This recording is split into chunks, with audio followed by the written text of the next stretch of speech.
At our wedding, my fiancé's ex showed up uninvited and she ran to hug him. I didn't make a scene. I just walked to the mic and announced slight change of plans. Then I canceled the wedding, kept the honeymoon for myself.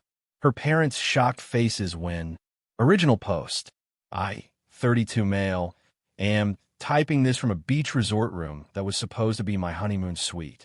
Alone, with a pina colada. Let me explain. 3 days ago was supposed to be the best day of my life. My fiancée, 29, and I had been together for 4 years, engaged for 1. We'd planned everything down to the smallest detail. Spent months coordinating with vendors, dealing with her mother's opinions about everything from napkin colors to the font on the invitations. The wedding was at this beautiful garden venue, about 180 guests, mid-afternoon ceremony. I've been a nervous wreck all morning, but in a good way, you know? Getting ready with my best man, my dad giving me the "you're doing great, son" talk. Standard stuff. Ceremony time comes. I'm standing at the altar with the officiant, watching guests file in. My bride's supposed to arrive in 20 minutes. Everything's perfect. String quartet playing, flowers everywhere, sun hitting the garden just right. Then I see him, her ex, the one she dated for 6 years before me. The one who just wasn't ready for commitment, so she ended it. The one she swore was completely out of her life. He's walking through the garden entrance in jeans and a polo shirt. Not even wedding attire. Just strolling in like he owns the place. My first thought is security issue. We hired someone specifically to keep randos out. But before I can signal anyone, I see my bride. She's in her dress, veil, and everything, supposed to be waiting for her entrance cue. Instead, she's running, full-on sprinting across the lawn in heels and a wedding gown, bouquet flying. Toward him, she crashes into him with this hug that makes my stomach drop. The kind of hug where she's clutching him, face buried in his shoulder. He's got both arms wrapped around her. I can see guests turning, murmuring. My mom's face goes white. They're standing there for maybe 10 seconds that feel like 10 hours. Then she's pulling back, hands on his face, talking rapidly. He's nodding, saying something back. She's smiling. Not a polite smile. A real, genuine, lit up from inside smile. I look at my best man. He's frozen, just staring. The officiant's got this "what do I do" expression. Here's the thing about moments like this. You get this weird clarity. Like time slows down and you see everything for exactly what it is. No confusion. No, maybe I'm misunderstanding. Just pure, crystalline truth. She chose that hug over walking down the aisle. She ran to him while I was standing at the altar waiting for her. Whatever that relationship was, it wasn't dead. And I wasn't going to marry someone who'd do this at our own wedding. I walked to the microphone. Guests got quiet, probably expecting me to make some kind of announcement about a delay. "Hey everyone," I said, voice surprisingly steady. "Slight change of plans. There's not going to be a wedding today." You could hear the collective gasp. Someone's phone hit the ground. "I'm calling this off. I appreciate everyone coming out, but this isn't happening. The reception venue's already paid for, so please go there and enjoy the food and bar on me. Consider it a party." My bride finally turned around. She was still standing with him, 30 feet away. Her face went through about 5 emotions in 2 seconds. "What are you doing?" she called out. "What you should have done weeks ago," I said into the mic, ended this honestly. She started walking toward me, but I was already moving. Handed the mic back to the very confused officiant, grabbed my best man. "We need to go. Now." We got in my car before she could catch up. I could hear her yelling my name, her mother shrieking something about talking this through. Didn't matter. I was done talking. Drove straight home, changed out my tux, threw clothes in a bag. Called the resort where we'd booked the honeymoon, a week at this all-inclusive place. "I need to change the reservation," I told them. "It's just going to be me now. Can you switch it from the couple's suite to a single room and refund the difference?" They were weirdly understanding. Maybe not the first time they'd dealt with this. "We could do that, sir. We're sorry for your situation." "Thanks. I'm still coming, though. Flight's tomorrow morning." My phone was blowing up. Her mom, her bridesmaids, even her dad. I silenced it all and finished packing. My best man stayed with me that night. Didn't say much, just ordered pizza and let me process. Around midnight, I finally looked at my phone. 237 missed calls. 184 text messages. Most from her, "Please call, we need to talk. You're overreacting. He just showed up. I didn't know. I can explain. Don't do this." Several from her mother, "How dare you humiliate my daughter? You will regret this. We spent $40,000 on this wedding. You OWES a conversation." A few from mutual friends, "Dude, what happened? Are you okay? She's losing it." I turned the phone back off, went to bed, woke up at 5 a.m., drove to the airport. And that's how I ended up here, alone at a couple's resort, using both massage appointments, eating at the nice restaurants by myself, getting pitying looks from honeymooning couples. But honestly, I don't feel bad. I feel free, like I dodged something catastrophic. The phone's still blowing up, but I'm only checking it once a day. She's moved from apologetic to angry to desperate. Her mother's threatening to sue me for the wedding costs. Good luck with that. Her bridesmaids are calling me heartless. But none of them can explain why she ran to him, why she hugged him like that, why she looked happier in those 10 seconds than I'd seen her in weeks. I got 6 more days here. Then I go home and deal with whatever mess is waiting. But for now, I'm going to finish this drink and go snorkeling. Update coming when I get back. Update 1 week later. Back home. The mess is worse than I thought. First thing I did when I landed was drive to the apartment we shared. I've been paying 70% of the rent since she'd been between jobs for the last 6 months. She'd been working on her wellness coaching certification, which as far as I could tell meant posting inspirational quotes on social media. I texted her from the airport. "I'm coming to get my stuff. Be there or don't, but I'm clearing out my things." She was there. So was her mother. So was her sister. And, surprise, so was the ex. "We need to talk," she said the second I walked in. She looked rough. No makeup, hair in a messy bun, wearing sweats. "Nothing to talk about," I said. Started heading to the bedroom. She blocked my path. "Yes, there is. You abandoned me at the altar." The audacity. The sheer audacity. "I abandoned you? You ran into another man's arms while I was literally standing at the altar waiting to marry you. He showed up unexpectedly. I was in shock. I didn't know what to do. You knew what to do.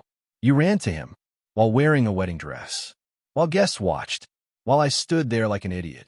Her mother jumped in. "You humiliated our entire family. Do you know how many people were there? How many saw you just walk out?" "Yeah, about the same number who saw your daughter sprint toward her ex in her wedding gown." Her sister tried next. She made a mistake. She was overwhelmed. You can't just throw away 4 years over one moment. Watch me. I moved past them into the bedroom and started packing. My clothes, my books, my laptop, anything that was clearly mine. They followed me room to room, pleading, arguing, demanding. Then the ex spoke up. This guy had been silent the whole time, just standing in my living room like furniture. "Look, man," he said, "I didn't mean to cause problems. I just wanted to see her one more time before she got married. To get closure. You got more than closure. You got a hug that stopped a wedding. That's not fair. You know what's not fair? You showing up to someone's wedding uninvited. In jeans. To get your closure with the bride." My ex-fiancée started crying. Real tears, the kind that used to make me want to fix things. "Not this time. Please," she said. "I love you. Not him. He's nothing. It was just nostalgia. We can fix this. Postpone the wedding, do couples therapy, whatever you need. I don't need anything except my stuff and my name off this lease." The lease. Her mother's voice went shrill. "You can't just leave her homeless." "I can actually. My name's on the lease, but so is hers. She can stay, find a roommate, figure it out. Or she can move. Not my problem anymore." I'd already talked to the landlord from the resort. Explained the situation. He'd agreed to let me off the lease early given the circumstances, but she'd have to cover the full rent or find someone to take my spot. Her problem, not mine. Finished packing my car. 3 trips. They stood there the whole time, cycling through anger, tears, and guilt trips. Final trip, I grabbed my TV and PlayStation. She tried to claim the TV was ours, but I had the receipt. "My car, my purchase, my TV. What am I supposed to watch Netflix on?" she whined. "Your phone? His TV? Not my concern." As I was loading the last box, her mother played her final card. "You know we can sue you for half the wedding costs. That was $40,000. Your half is 20. I've been waiting for this." Pulled out my phone, opened my email, pulled up the contract with the wedding planner. See this signature line? That's your daughter's. And this one? That's yours. You both signed as the primary contacts and payment sources. I didn't sign anything. I offered to contribute to the bar costs, which I did, $3,000 that I paid directly to the venue. But the main contract? That's all you. Her mother's face went from smug to pale. That can't be right. You said you'd help pay. I said I'd help. I did. But I wasn't going to put my name on a contract for a wedding that could be called off. Guess my instincts were good. Should mention, I'd had this exact conversation with my dad 6 months ago. He'd been divorced twice. Told me straight up, son, never sign your name to a wedding contract. Things can go wrong. Protect yourself. I thought he was being paranoid. Turns out he was being smart. Her mother looked like she might have a stroke. So we're just out $40,000. You threw a party. Guests went to the venue, ate the food, drank the booze. You got what you paid for. Not my fault the main event didn't happen. I got in my car. She ran up to the driver's window, banging on it. Please, just tell me why. Why can't you forgive me? I rolled the window down 2 inches. Because you made a choice. In the single most important moment of our relationship, when you should have been focused on me, on us, on our future, you chose him. You ran to him. That tells me everything I need to know about where I stand in your heart. That's not true. I chose wrong in that moment, but I choose you now. Too late. Drove off. In the rearview mirror, I could see her collapse on the driveway. Her mother tried to hold her up, her sister yelling something in my car. Been staying with my best man for the past 3 days while I apartment hunt. Found a decent 1-bedroom. Signed the lease yesterday. Moving in this weekend. She's still texting. The messages have gotten darker. Lots of, you ruined my life, mixed with I'll do anything to fix this.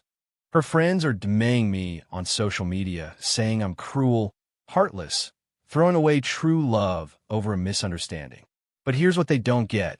It wasn't a misunderstanding. I understood perfectly. She wasn't over her ex. Maybe never would be. And I wasn't going to spend my marriage wondering when he'd show up again and if she'd run to him the same way. Oh, and best part? Mutual friends who were at the wedding have been reaching out. Apparently, after I left and made the announcement, my ex and her ex were seen talking for another 20 minutes in the garden while guests awkwardly headed to the reception. Someone took photos. They've been circulating in the group chat. In one of them, she's still in her wedding dress. He's got his arm around her shoulders. She's leaning into him. That's not what shock or closure looks like. That's what comfort looks like. Like coming home. She chose her home, and it wasn't me. Update 2. It's been 3 weeks since the non-wedding. Things escalated fast. The apartment situation, she couldn't afford the full rent. Shocker. After I left, she had exactly 12 days to either find someone to take my spot on the lease or figure out how to pay $2,400 per month instead of her previous $720. She found neither. Got a call from the landlord 10 days ago. She'd missed the rent deadline. Her check for her portion bounced. You want to know if I'd cover it just this once since my name was still technically on the lease for another week? Nope, I said. I paid my early termination fee. She's got 6 more months on her lease. Her problem. She's saying you agreed to help her until she found a roommate. Never said that. Never agreed to that. She's lying. He sighed. That's what I figured. Thanks for being straight with me. 2 days later, I got a string of texts from her.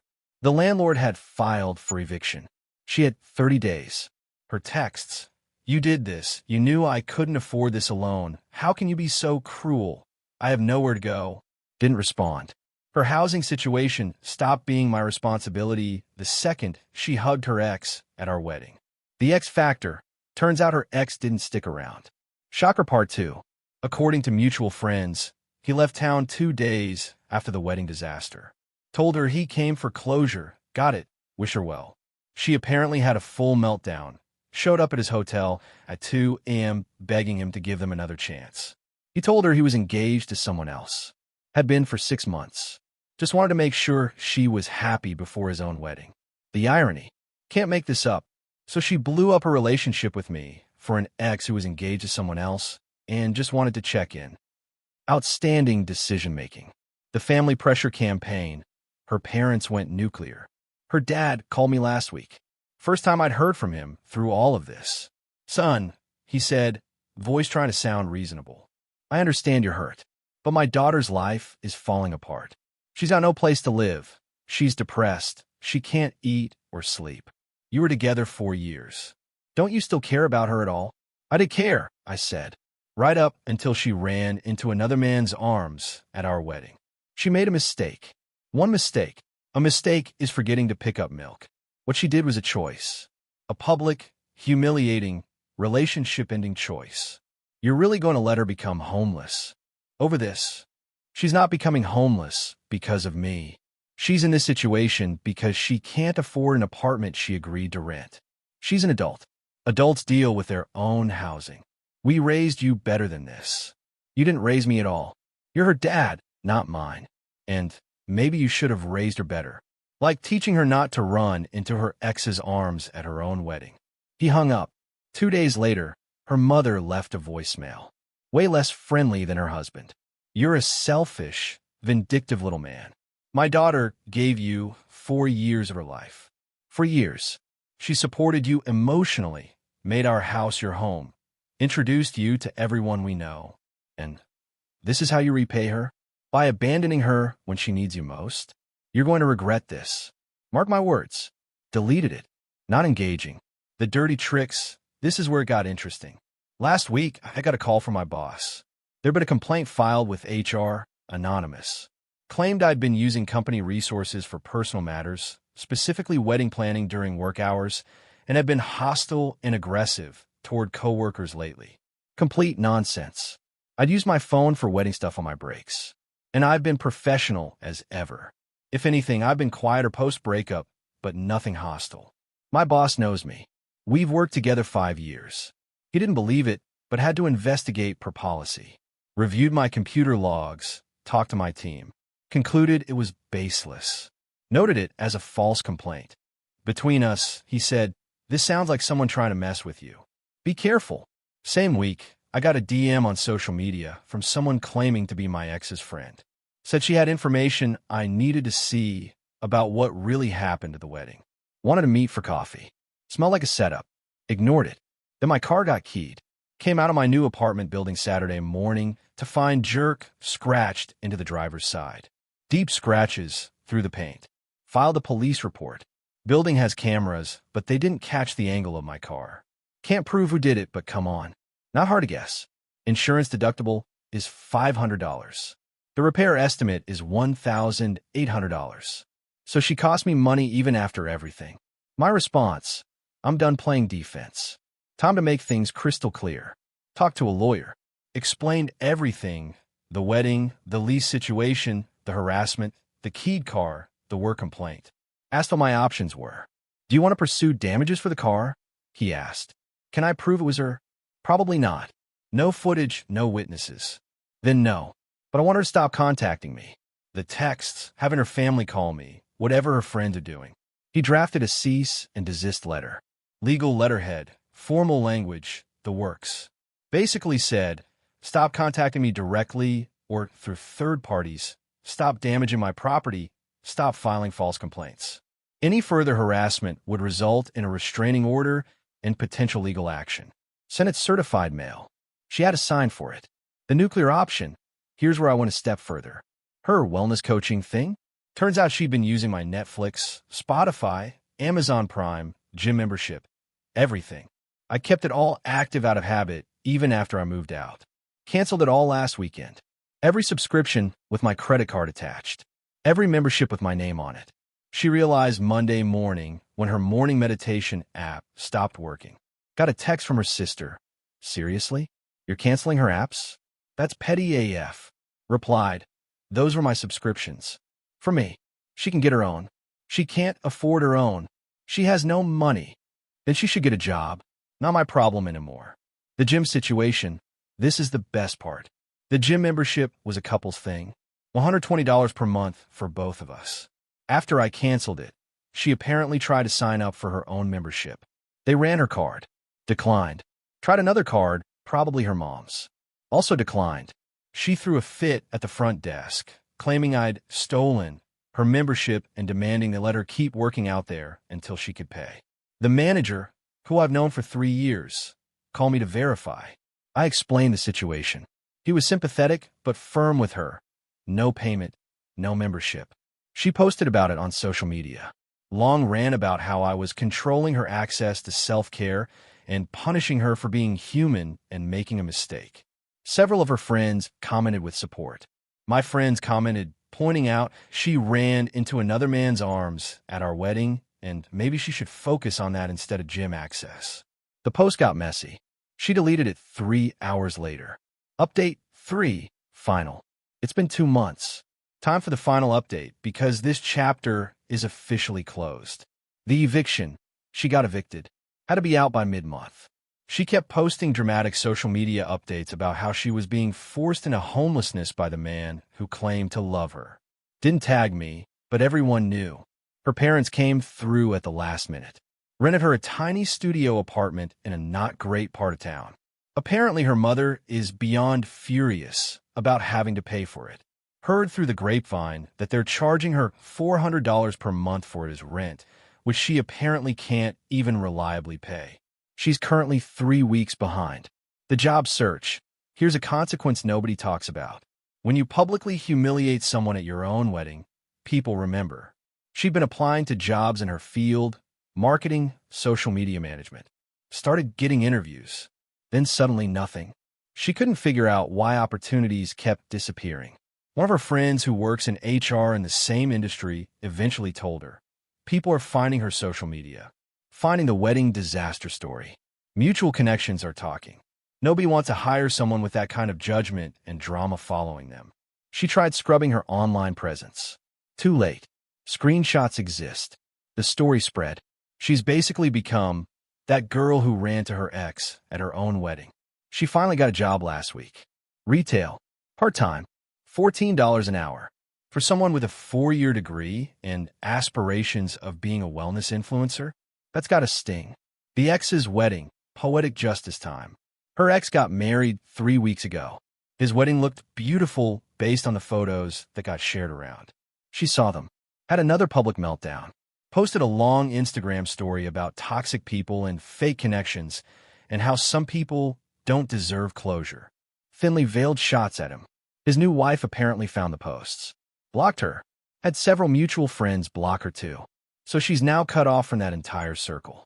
She texted me after seeing his wedding photos. I hope you're happy. You ruined everything. I could have had a life. Now I have nothing. Didn't respond. But I forwarded the message to my lawyer, just in case. The lawsuit that wasn't. Her mother threatened to sue me for breach of promise to marry. Apparently, that's a real thing in some places. Old law about broken engagements. My lawyer laughed. That's from the 1800s. No court would touch it. Tell her to kick rocks. Sent a response through my lawyer saying if they pursued legal action, I'd countersue for the keyed car, harassment, and emotional distress. Plus legal fees. Never heard about a lawsuit again. My life now. I'm good. Actually really good. Moved into my new apartment. It's smaller, but it's mine. Decorated it how I want. Got a dog. Something she'd always vetoed. He's a rescue mutt named Rocket, and he's the best decision I've made in months. Work's going well. That false complaint got noted as malicious in my file. If anything, my boss trusts me more now. Got a small raise last month. Started seeing someone new. Not serious yet, but she's kind, drama-free, and thinks the wedding story is insane. We laugh about it. She calls it the universe saving me. The money angle worked out too. Never signed that wedding contract. Saved me 20 grand. Didn't have joint accounts with my ex. Saved me from her overdrafts and spending issues. Kept the honeymoon trip. Best vacation I've ever taken. Total financial impact. Lost $3,000 bar bill. $500 car deductible. $200 lawyer consultation. Gained my sanity, my freedom, and the ability to walk away clean. Math works out. The message that changed everything. Got a text last week. From her. New number. I'm in therapy now. Working on myself. My therapist says I need to take accountability. So here it is. I was wrong. I wasn't over him. I didn't handle it right. I hurt you badly. You deserved better than what I did. I'm sorry. I don't expect you to forgive me or take me back. I just wanted you to know that I finally understand what I lost. I hope you're happy. First genuine apology I've gotten. 2 months too late, but at least it came. I responded, I appreciate you saying that. I hope therapy helps. But we're not getting back together. Ever. What happened at that wedding showed me who you really are. I'm moving forward without you. Don't contact me again. She didn't respond. I blocked the number anyway. Her sister tried one last guilt trip via email. You know she's barely surviving right now, right? She can't pay her bills. She's working retail. She cries every night. You could help her if you wanted to. You have the means. But you're choosing to watch her suffer. I wrote back. She's suffering because of choices she made. Not me. She ran to her ex at our wedding. She failed to manage her own finances. She harassed me and damaged my property. Those are consequences. Adults live with consequences. Stop contacting me. Blocked her too. What I learned, trust your gut. When someone shows you where you rank in their priorities, believe them the first time. Also learned I'm stronger than I thought. Walking away from 4 years isn't easy. Watching someone spiral and not saving them isn't easy. But sometimes the kindest thing you can do for yourself is let someone else's chaos be their problem. She wanted her ex. She ran to him. It didn't work out how she hoped. That's not my fault. That's just life teaching her an expensive lesson about grass not being greener and consequences being real. Final thoughts. People keep asking if I regret calling off the wedding so publicly. If I wish I'd handled it differently. No, not even a little. She humiliated me publicly by running to another man in her wedding dress. I responded by protecting myself publicly. That's not revenge. That's self-respect. Could I have been the bigger person and talked it out? Sure. And I'd probably be married to someone who'd spend our whole marriage wondering what if. Who'd be texting her ex behind my back. Who'd blame me for her unhappiness. Instead, I'm single, content, and living a drama-free life with my dog and a woman who thinks wedding crashers belong in movies, not real life. I'll take that over fixing a relationship that was broken before we got to the altar. To anyone reading this who's wondering if they should ignore red flags or work through obvious betrayals, don't. Life's too short to marry someone who runs to someone else when you're standing right there waiting for them. She made her choice at that wedding, and I made mine. No regrets.